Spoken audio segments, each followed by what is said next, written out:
එකක කාලයක් ඉල්ලා සිටිනවා. ගරු රවිකර්මන් ීමක් කරනවා කතානායකතුමනි. දැන් අපට මාසෙකට ප්‍රශ්න 1-2යි එන්නේ. මේකත් කල් ගන්න ගියාම එතකොට මොකද්ද අපේ ප්‍රශ්නේ? දැන් මම ප්‍රශ්න 100ක් දීලා තියෙනවා.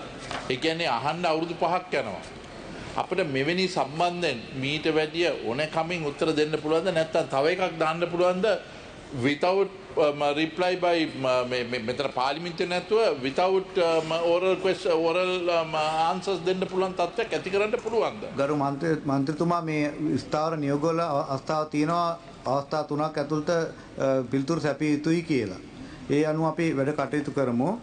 ගරු ටීකේ ජයසුන්දර මහතා කුෂිකර්ම පස්සම්පත් ඉඩම් සහ වාරිමාර්ග අමාත්‍යතුමාගේ ඇසීමට ගරු මන්ත්‍රීතුමා පැහැදිලි සඳහන් කරලා තියෙන ස්ථාවර නියෝගවල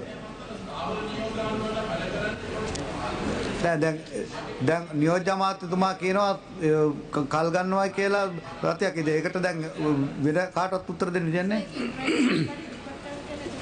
ඉන් රයිටින් ඔබතුමා ඉදිරිපත් කරා. ගරු ටීකේ ජයසුන්දර මහතා කුෂිකර්ම පස්සම්පත් ඉඩම්